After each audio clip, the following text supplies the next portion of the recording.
الجنسو یمیلو الی الجنس، ہے نا، کہ ہر جنس جو ہے نا اپنی جنس کی طرف مائل ہوتی ہے. تو جو مطلب یعنی کہ اپنے آپ کو جہنم کے لیے تیار کر رہے ہیں نا، ان کو جہنم میں جانے کی باتیں جو ہیں وہ سمجھ میں آتی ہیں. ہم کو چونکہ ہم جنتیوں کی طرف ہمارا رخ ہے، تو ہمیں جنت میں لے جانے کی جو بات کرتا ہے وہ سمجھ میں آتی ہے. فیصلہ جیسے کہ وہ حضرت علامہ محمد شفیع اکاڑوی صاحب رحمۃ اللہ تعالی علیہ فرمایا کرتے تھے کہ وہ بعض لوگ وہ یزید کے شد و مت سے حمایت کرتے ہیں، تو آپ فرماتے تھے کہ ٹھیک ہے، المرء مع من احب، جو جس سے محبت رکھے گا اسی کے ساتھ وہ حشر ہوگا.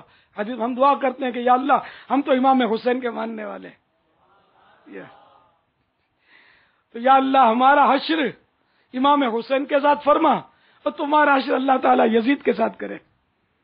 سب کو بہت پتا چل جائے گا کہ کتنے بھی سو ہوتے ہیں، یعنی جن کا امام علی مقام کے ساتھ امام حسین کے ساتھ حشر ہوگا وہ جنت کے مزے لوٹے گا، اور جو یزید کے ساتھ جس کا حشر ہوگا وہ پتہ چل جائے گا کہ کیا ہوتا ہے اور کیسے یزید سے محبت کی جاتی ہے. تو الحمدللہ ہم تو حسینی ہیں، الحمدللہ الحمدللہ. تو سچوں کے ساتھ ہیں.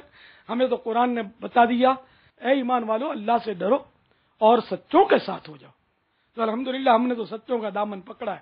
امام علی مقام امام حسین کا بھی دامن پکڑا ہے، امام حسن مجتبیٰ کا بھی دامن پکڑا ہے، سیدنا صدیق اکبر کا دامن بھی اپنے ہاتھ میں، سیدنا فاروق اعظم کا دامن بھی اپنے ہاتھ میں، سیدنا عثمان غنی کا دامن بھی اپنے ہاتھ میں، مولا مشکل کشا کا دامن بھی اپنے ہاتھ میں، سارے صحابہ کا دامن بھی اپنے ہاتھ میں.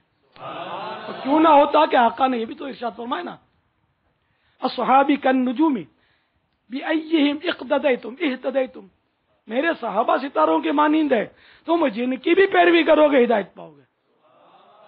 پھر نیچے اتر کر وہ تابعین کو لے لیجئے تو امام اعظم ابو حنیفہ جو تابعی خیر التابعین، ان کا دامن اپنے ہاتھ میں الحمدللہ. پھر اور اترتے ہیں تو غوث پاک کا دامن بھی اپنے ہاتھ میں، اور غریب نواز کا دامن بھی تو اپنے ہاتھ میں. تو پھر اور اترتے اترتے متاخرین کی طرف آتے ہیں تو اعلی حضرت کے قدموں سے لپٹ گئے. تو کیسے آقا کا ہوں بندہ رضا، کیسے آقا کا ہوں بندہ رضا، بولے بالے میری سرکاروں کے، بولے بالے میری سرکاروں کے. واللہ تعالی اعلم ورسولہ اعلم عز وجل وصلی اللہ تعالی علیہ وآلہ وسلم. صلو علی الحبیب صلی اللہ تعالی علی محمد. ترجمہ کرنے پر تو آپ نے مدنی پھول عطا کر دیے. بابا اب کوئی ترجمہ کرنا چاہتا ہے تو کیا کرے؟ اس کو مطلب کیا یہ جو آپ نے ابھی آج جو کتاب ہمارے المدینۃ العلمیہ کی جو کاوش ہے دکھائی علم القرآن، تو کیا اس کے حوالے سے اس میں جو علوم لکھے ہوئے اس پر دسترس حاصل کرے، اس طرح کر کے کوئی ترکیب بنائے؟ چاہتا ہے وہ ترجمہ کرے. اور یہ بھی آپ نے سمجھا دیا کہ یہ صرف اس طرح دو چار باتیں سیکھ کر سمجھ کر یہ پڑھ پڑھا کر اس طرح ترجمہ نہیں کر لینا چاہیے. اس کے لیے اتنے علوم ناسخ و منسوخ کا علم ہو گیا، شان نزول پتہ ہونا چاہیے، اور بھی جو مطلب کہ ہے ابھی. لیکن یہ تھوڑی بہت عربی گرامر سیکھ لی، یہ سیکھ لیا، وہ سیکھ لیا، اب یہ ترجمہ شروع کر دیا. اور صرف ترجمہ شروع نہیں کرتے، اس کے بعد اس کی وضاحت ہے سمجھانا اور سکھانا بھی شروع کر دیتے ہیں، اور اس کی تعلیم اور تربیت بھی شروع کر دیتے ہیں کہ تم بھی کرو، میں نے بھی کیا ہے، میں تو جا ہی رہا ہوں، تم بھی چلو. تو یہ سب تو آپ نے سمجھا اور سکھا دیا. لیکن اب یہ ارشاد فرمائیے کہ کیا اب جو ترجمہ کرنا چاہتا ہو تو وہ ان تمام علوم کی طرف جائے نہ جائے، کیا کرے؟ اپنے بزرگوں کے ترجمے جو ہے نا انہی سے گزارا کرے. فیضان کنز الایمان جاری رہے گا، جاری رہے گا. ماشاء ہر ایک کا کام نہیں ہے نا یار ترجمہ کرنا، کیسی کیسی ٹھوکریں کھائی ہیں.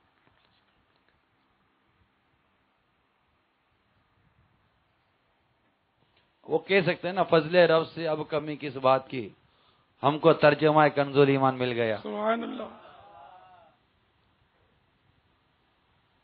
صلو علی الحبیب صلی اللہ تعالی علی محمد. یہ اسلام بھائی لگاتے ہیں بابا غیبت کے خلاف نعرہ؟ کوئی ترکیب ہے؟ نہیں ہے. پوچھ دیکھتے ہیں. ان کو جھنڈا بھی نہیں دیا کسی نے یار آج. بابا جھنڈے ہیں سب کے پاس. کہاں ہے یار؟ ہاں ہے. ہاں ہیں بابا. جو سمجھدار ہے ان کے پاس ہے. سبھی سمجھدار ہیں. کون کون سمجھدار نہیں ہے بھائی؟ سب سمجھدار ہے. کوئی ہاتھ نہیں اٹھا رہا. کوئی نہیں اٹھا رہا. سمجھدار کون کون نہیں ہے؟ بس 2-3 ہی نہیں ہے. بھائی اپنے آپ کو نہ سمجھ بولنا کیا بابا؟ ہاں یہ سمجھدار ہیں ماشاء اللہ یار. ماشاء اللہ. کیسے اب میں نے جو باتیں بتائیں ان کا چلو منو نہیں سمجھ میں آیا لیکن مفہوم تو سمجھ میں آ گیا ہوگا نا. یہ سمجھدار تو ہوئے نا. ان کو آپ سمجھدار کہہ رہے ہیں، پھر جب جن کو آپ سمجھا رہے تھے آپ کہہ رہے ہیں میں عقل مندوں کو سمجھا رہا ہوں. وہ عقل مند جو نہیں ہے وہ سمجھ لے. ایک طرف ان کو عقل مند بھی کہہ رہے عقل تھے. مند 1.5 یار. آپ سمجھتے ہو 1.5 ہوشیار جو ہوتے ہیں نا وہ ایسی باتیں کرتے. یہ ہوشیار ہے 1.5 تھوڑی ہے. چلو ٹھیک ہے. آپ نعرہ لگاؤ یا میں لگا دوں؟ جاری رہے گی.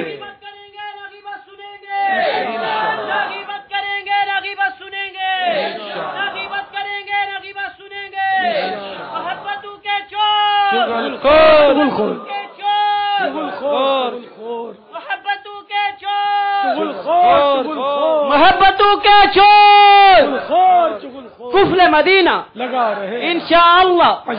کفل مدینہ لگا رہے انشاءاللہ. کفل مدینہ لگا رہے انشاءاللہ. عز و جل سر پہ امامہ سجا رہے انشاءاللہ. عز و جل رخ پہ داڑھی سجی رہے گی انشاءاللہ. عز و جل. صلو علی الحبیب. صلی اللہ تعالی علی محمد. کاش سر پہ چادر کا بھی نعرہ لگتا. آج تو بیچارے اوڑھ کے آئے ہیں بیچارے. گرمی ہو رہی ہوگی شاید. صلو علی الحبیب صلی اللہ تعالی علی محمد. السلام علیکم ورحمۃ اللہ وبرکاتہ. وعلیکم السلام ورحمۃ اللہ وبرکاتہ. پیارے باپا جان یہ ارشاد فرمائیے کہ کون کون سے اور کتنے علوم کا حاصل کرنا ہر مسلمان پر فرض عین ہے؟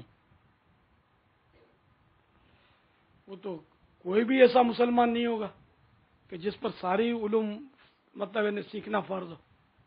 وہ بیٹے ایسا ہے کہ ہر ایک کو حسب حال علوم فرض ہوتے ہیں. مثلا جو بالغ ہے ان سب پر اپنے ضرورت کے عقائد یہ تو فرض عین ہے ہر مسلمان کے لیے کہ اس کو معلوم ہو. باقی اب جس پر نماز فرض ہے تو نماز کے ضروری احکام سیکھنا اس پر فرض ہوئے. اسی طرح جس پر روزہ فرض ہوا اس پر روزے کے ضروری احکام فرض. جس پر زکوٰۃ فرض ہوئی، اب سب پر زکوٰۃ تو فرض ہوتی نہیں ہے نا، تو یہ سب پر سیکھنا فرض بھی نہیں ہے. اس کے علوم فرض انہیں اس کا علم. تو زکوٰۃ جس پر فرض ہے اس پر زکوٰۃ کے ضروری احکام سیکھنا، ضروری مسائل سیکھنا یہ فرض ہے. اس طرح جو تاجر ہے تجارت کرتا ہے، اب جیسے آپ طلبہ ہے تجارت نہیں کرتے، تو جو تجارت نہیں کرتا اس پر فرض نہیں ہے، لیکن جو تجارت کرتا ہے اس پر فرض ہے کہ تجارت کے ضروری مسائل سیکھے جانتا ہوں. اسی طرح جو ملازم ہے تو اس پر ملازمت کے، جو گاہک ہے اس کو خریداری کے، جو نکاح کرنا چاہتا اس پر نکاح کے، طلاق کنایا وغیرہ، کنائے کے الفاظ وغیرہ ان کا علم اس کو سیکھنا ہوگا، ورنہ تو وہ کئی کنائے کر ڈالے گا، پتہ نہیں چلے گا اس کو. طلاق 3 طلاقیں دے کے بیٹھے ہی ہوتے نا، تو پتہ ہی نہیں ہوتا. تو یہ سب سیکھنا فرض ہے ان کے لیے. تو اسی طرح باطنی علوم، تو باطنی علوم تو ایسے کئی کہ جو سب کو جاننے چاہیے. سب سے پہلے ابھی جس کا نعرہ لگایا آپ نے غیبت، اس کے بارے میں معلوم ہو. یہ معاف کیجیے باطنی علوم نہیں کہلاتے، یہ مہلکات کہلاتے ہیں. تو مہلکات کے علوم بھی جاننا ہوگا. تو غیبت ہے، چغلی ہے، جھوٹ، وعدہ خلافی. اب حالات بہت ابتر ہیں، نہ غیبت کی تعریف عموماً معلوم ہوتی ہے، نہ جھوٹ کی، نہ چغلی کی، نہ وعدہ خلافی کی. اسی طرح